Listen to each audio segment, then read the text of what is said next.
Hi friends, இன்னைக்கு வந்து பாத்தீங்கன்னா நம்ம ஒரு குக்கிங் வீடியோ தான் போட போறோம். அது எதுக்காக அப்படினு பாத்தீங்கன்னா என்னோட மாமனார் வந்து ஓம் சக்திக்கு மாலை போட்டுருக்காரு. அவர் வந்து இன்னையோட 3வது நாள். சோ எல்லாரும் வந்து ஒவ்வொருத்தர் ஒவ்வொரு ஐட்டம் செஞ்சு கோவில்ல எடுத்துன்னு போயிட்டு அங்க வரவங்களுக்கு வந்து பரிமாறுவாங்க. எல்லாத்தையும் வந்து அவங்க எடுத்துட்டு வந்ததை எல்லாருக்கும் ஷேர் பண்ணி சாப்பிட வைப்பாங்க.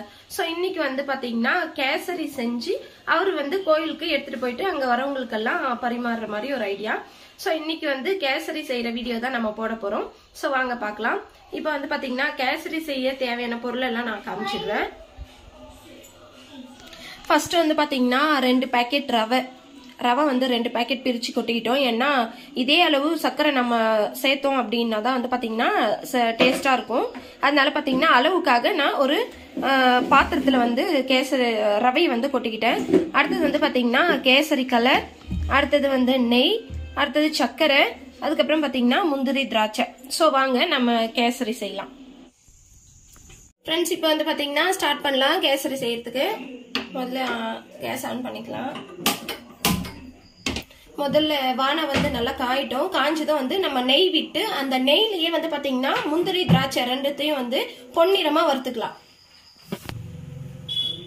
ஓகே ஃப்ரெண்ட்ஸ், இப்போ வந்து பாத்தீங்கன்னா வானால இருக்கிற தண்ணி எல்லாம் நல்லா காஞ்சிடுச்சு. இப்போ வந்து நம்ம நெய் விட்டுக்கலாம். நெய் எந்த அளவுக்கு வந்து நம்ம ஸ்வீட் ஐட்டம்ல நெய் எந்த அளவுக்கு ஆட் பண்றோமோ அந்த அளவுக்கு வந்து ஸ்வீட் டேஸ்டா இருக்கும். இப்போ வந்து பாத்தீங்கன்னா நெய் நல்லா வந்து சூடு ஏறினதும் நம்ம முந்திரி திராட்சை போட்டு நல்லா வறுத்துக்கலாம். பாருங்க முந்திரி திராட்சை ஆஃப்னு ஆகணும். இப்போ பாருங்க திராட்சை எல்லாம் பாருங்க பாத்தீங்களா. இப்ப நல்லா வந்து பாத்தீங்கன்னா குண்டா வந்துருச்சு. இந்த டைம்ல வந்து பாத்தீங்கன்னா நம்ம தண்ணி ஊத்திக்கலாம். ஒரு கப் ரவைக்கு 2.5 கப் 3 கப் அப்படின்னு ஊத்துறோம்னா கொல கொலன்னு நல்லா வரும் சாப்பிடறதுக்கு. இப்ப வந்து பாத்தீங்கன்னா நம்ம தண்ணி ஆட் பண்ணிக்கலாம்.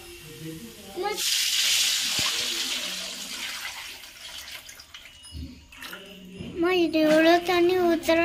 ஆமா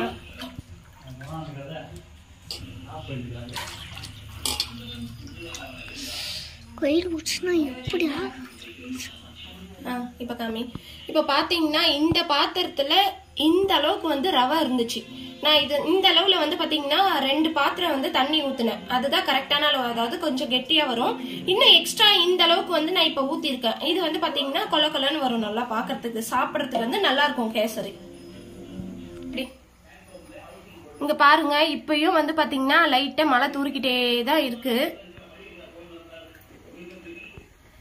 இப்ப பாத்தீங்கன்னா இது கொதிக்கும் போது ரவை போட்டுக்கலாம் நம்ம.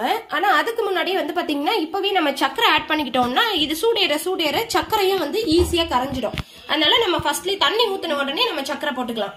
சக்கரை வந்து பாத்தீங்கன்னா ரவை தூரமா இந்த அளவுல வந்து நான் ரவை எடுத்திருக்கேன். அதே அளவுல வந்து நம்ம சக்கரை ஆட் பண்ணோம்னா டேஸ்ட் கரெக்டா இருக்கும். இப்ப வந்து இதை ஆட் பண்ணிக்கலாம். இல்ல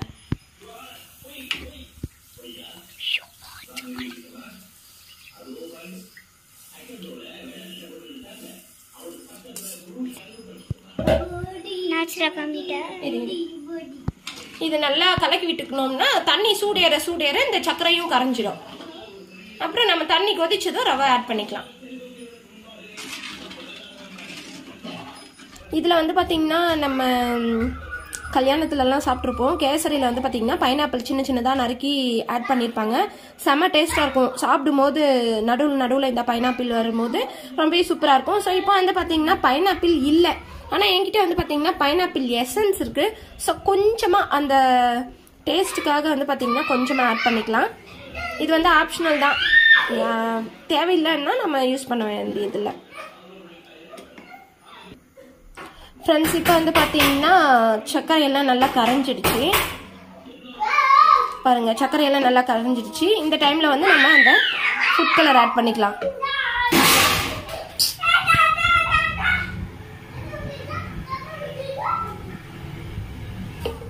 நம்ம நிறைய ஆட் பண்ணிக்கணும்ன்றது இல்லை. ஏன்னா இது வந்து நல்லதுக்கு இல்லை. அதனால நமக்கு கொஞ்சமா நம்ம ஆட் பண்ணிக்கணும்னா போதும்.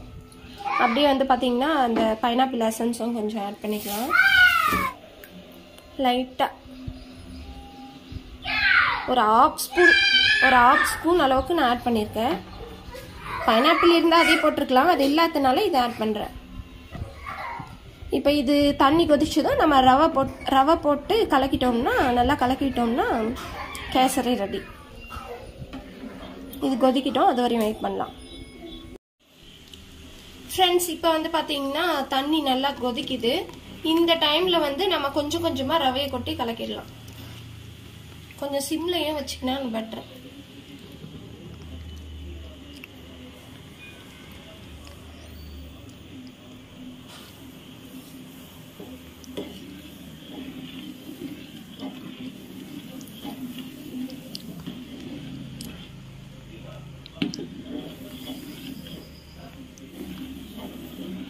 கொஞ்சம் கொஞ்சமாக கொட்டி தான் வந்து கலக்கணும். நிறைய நமக்கு போட்டோம்னா கட்டி கட்டி ஆயிடும்.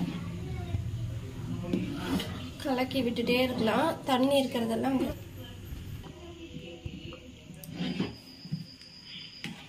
எலும்பெல்லாம் கட்டிக்குது. ஆஃப் பண்ணிடலாமா? ஏன்னா இது ஆறுனதான் கரெக்டாக வந்துடும், நமக்கு எடுத்துக்கு நல்லா இருந்துக்கும். ஸோ இல்லாதனால நம்ம பைனாப்பிள் எசன்ஸ் அந்த ஸ்மெல்லோடு சாப்பிடலாம்.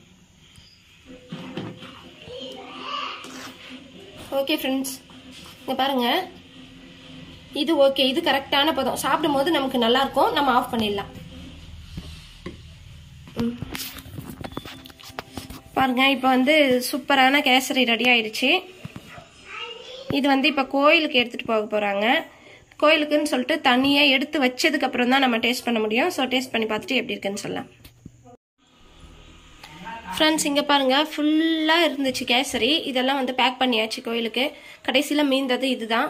ஸோ இதை வந்து டேஸ்ட் பண்ணி பார்க்கலாம்.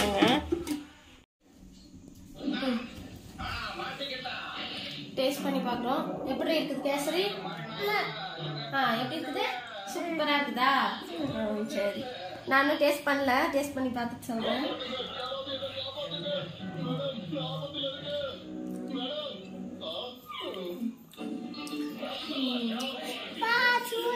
சூப்பராக இருக்குதுங்க. டேஸ்ட் வந்து பார்த்தீங்கன்னா கரெக்டாக எந்த அளவுக்குல நம்ம ரவை எடுத்தோமோ அந்த அளவில் வந்து சக்கரை போட்டதுனால டேஸ்ட் கரெக்டாக இருக்குது. ஸோ நீங்களும் வந்து வீட்டில் ட்ரை பண்ணி பாருங்க. பாய்.